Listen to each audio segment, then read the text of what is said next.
Tony Phua akan beri keterangan dalam saman 1MDB terhadap Arul Kanda dan Irwan Serigar.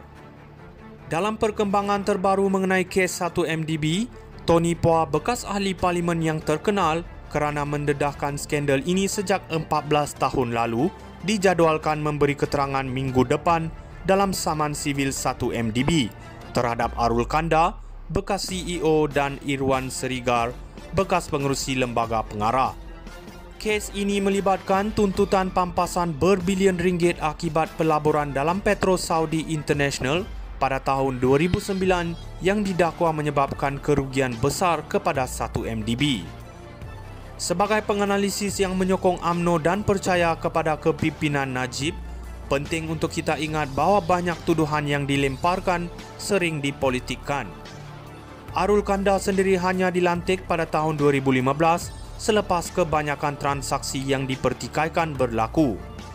Malah, saksi yang memberi keterangan Richard Templeman mengakui bahawa Arul tidak terlibat dengan beberapa transaksi mencurigakan sebelum beliau menjadi CEO. Selain itu, Jolo yang dipercayai sebagai dalang utama dalam isu ini masih bebas, dan itu menunjukkan bahawa beliau memainkan peranan yang lebih besar daripada Arul dan Irwan. Walaupun 1MDB mendakwa kerugian 3.5 bilion US dollar, Templeman sendiri mengira bahawa ia mungkin lebih rendah, sekitar 2.2 bilion US dollar. Namun, kita juga harus memberi perhatian bahawa kerajaan Malaysia berjaya memperoleh semula 3.9 bilion US dollar daripada Goldman Sachs melalui penyelesaian yang dipersetujui. Ini menunjukkan bahawa kerajaan di bawah Najib sebenarnya berusaha untuk menyelesaikan isu ini dan mengembalikan sebahagian besar dana yang hilang. Tambahan pula, Najib Razak kini sedang menjalani hukuman penjara atas kes SRC International, dan penting untuk kita bezakan bahawa kes ini berasingan dari tuduhan 1MDB. Kes 1MDB sering digunakan oleh pihak tertentu untuk menyerang Najib dan UMNO, tetapi apa yang kita perlukan adalah proses undang-undang yang adil dan bebas daripada campur tangan politik. Biarlah mahkamah menentukan kebenaran, bukan propaganda politik. Sebagai rakyat, kita perlu melihat kepada fakta dan bukti yang dikemukakan di mahkamah, bukannya terpengaruh dengan naratif yang digunakan oleh mana-mana pihak. Tony Phua akan beri keterangan dalam saman 1MDB terhadap Arul Kanda dan Irwan Serigar. Dalam perkembangan terbaru mengenai kes 1MDB, Tony Phua, bekas ahli parlimen yang terkenal kerana mendedahkan skandal ini sejak 14 tahun lalu, dijadualkan memberi keterangan minggu depan dalam saman sivil 1MDB terhadap Arul Kanda, bekas CEO, dan Irwan Serigar, bekas pengerusi lembaga pengarah. Kes ini melibatkan tuntutan pampasan berbilion ringgit akibat pelaburan dalam Petro Saudi International pada tahun 2009 yang didakwa menyebabkan kerugian besar kepada 1MDB.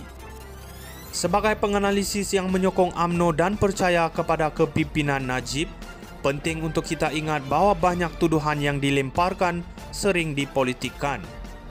Arul Kanda sendiri hanya dilantik pada tahun 2015 selepas kebanyakan transaksi yang dipertikaikan berlaku. Malah, saksi yang memberi keterangan Richard Templeman mengakui bahawa Arul tidak terlibat dengan beberapa transaksi mencurigakan sebelum beliau menjadi CEO. Selain itu, Jolo yang dipercayai sebagai dalang utama dalam isu ini masih bebas, dan itu menunjukkan bahawa beliau memainkan peranan yang lebih besar daripada Arul dan Irwan. Walaupun 1MDB mendakwa kerugian 3.5 bilion US dollar, Templeman sendiri mengira bahawa ia mungkin lebih rendah, sekitar 2.2 bilion US dollar. Namun, kita juga harus memberi perhatian bahawa kerajaan Malaysia berjaya memperoleh semula 3.9 bilion US dollar daripada Goldman Sachs melalui penyelesaian yang dipersetujui. Ini menunjukkan bahawa kerajaan di bawah Najib sebenarnya berusaha untuk menyelesaikan isu ini dan mengembalikan sebahagian besar dana yang hilang. Tambahan pula, Najib Razak kini sedang menjalani hukuman penjara atas kes SRC International dan penting untuk kita bezakan bahawa kes ini berasingan dari tuduhan 1MDB. Kes 1MDB sering digunakan oleh pihak tertentu untuk menyerang Najib dan UMNO, tetapi apa yang kita perlukan adalah proses undang-undang yang adil dan bebas daripada campur tangan politik. Biarlah mahkamah menentukan kebenaran, bukan propaganda politik. Sebagai rakyat, kita perlu melihat kepada fakta dan bukti yang dikemukakan di mahkamah, bukannya terpengaruh dengan naratif yang digunakan oleh mana-mana pihak. Tony Phua akan beri keterangan dalam saman 1MDB terhadap Arul Kanda dan Irwan Serigar.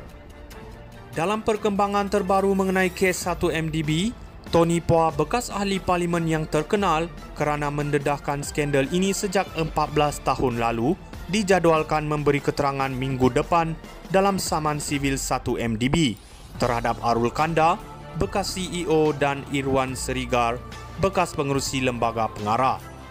Kes ini melibatkan tuntutan pampasan berbilion ringgit akibat pelaburan dalam Petro Saudi International pada tahun 2009 yang didakwa menyebabkan kerugian besar kepada 1MDB. Sebagai penganalisis yang menyokong UMNO dan percaya kepada kepimpinan Najib, penting untuk kita ingat bahawa banyak tuduhan yang dilemparkan sering dipolitikkan. Arul Kanda sendiri hanya dilantik pada tahun 2015 selepas kebanyakan transaksi yang dipertikaikan berlaku. Malah